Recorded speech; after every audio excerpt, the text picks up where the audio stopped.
O Espiritismo. Ciência e filosofia que dignifica o homem e o faz consciente de seus atos.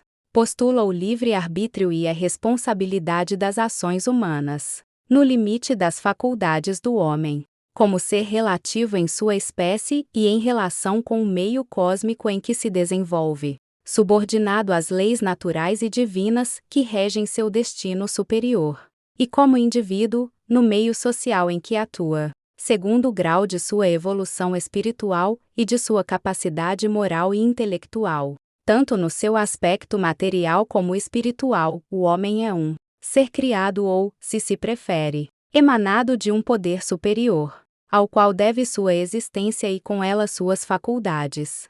Consciência, inteligência e vontade não são coisas que dependem, em princípio, dele, nem podem extralimitar-se além do domínio alcançado. O espírito humano leva em si mesmo, inerente à sua natureza, e em relação a seus fatores de ordem exterior, as leis de sua própria evolução, que não lhe é dado ultrapassar.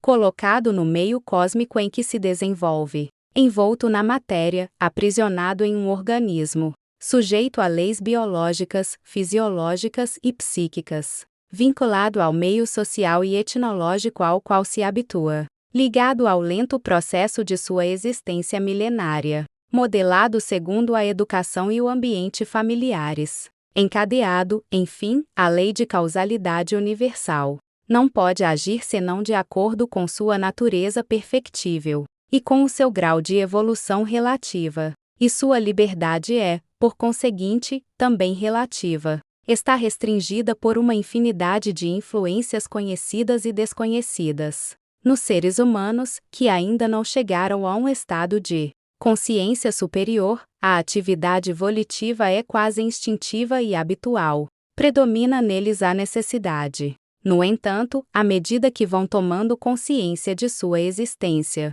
de seu fim na vida e dos meios para realizá-lo, esta atividade vai se convertendo em reflexiva, inteligente e raciocinada, até chegar a ser tão livre quanto pode ser-lo em relação ao grau de progresso alcançado. Por isso, o Espiritismo postula que o livre-arbítrio é sempre proporcional ao grau de adiantamento do espírito.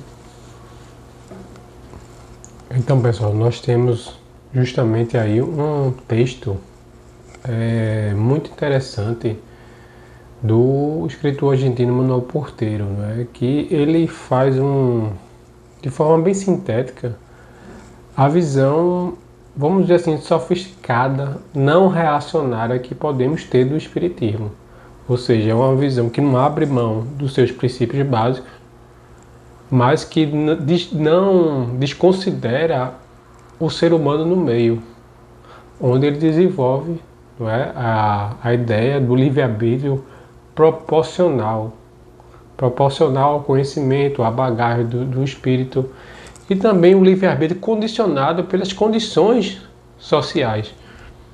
Não é? Ele não nega aí a situação biológica, né, o envolvimento com o meio social, a questão da educação, e colocando por terra a falácia da meritocracia ou do isolacionismo, como se fosse possível qualquer tipo de evolução sem o contato com o meio, sem estar sendo influenciado por tudo que está ao nosso redor, não é? A condição social, econômica, política, tudo isso interfere na vida do indivíduo. Então, essa história do mérito, né, que depende apenas do indivíduo e que muitas vezes é propalado em palestras espíritas, dizendo: você é responsável única e exclusivamente pelo que está acontecendo na sua vida.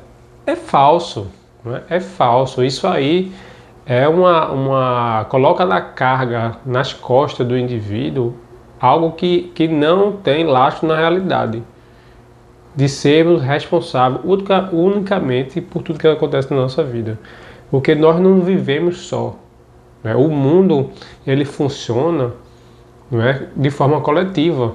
Estamos o tempo todo interagindo. Então, se a gente colocar tudo nas nossas costas, é como se não houvesse interação.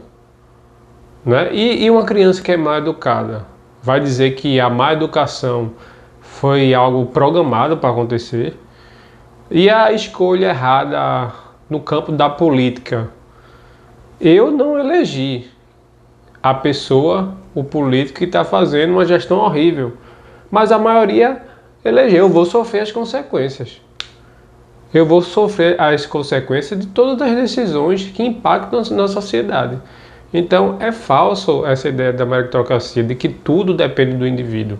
Então Manuel Porteiro ele é muito inteligente, ele desenvolve de uma forma bem completa a complexidade que nós precisamos ter no espiritismo. O espiritismo mais crítico, mais filosófico, que dialoga com todas as questões e sem perder sua essência, porque aí ele não vai contra a ideia de Deus, né? Ele filosoficamente defende a existência de Deus, mas não o Deus antropomórfico, o Deus, não é, que praticamente anula o livre-arbítrio. Então fica a reflexão de hoje desse pequeno texto desse grandioso escritor argentino Manuel Porteiro. Um abraço, pessoal, até a próxima.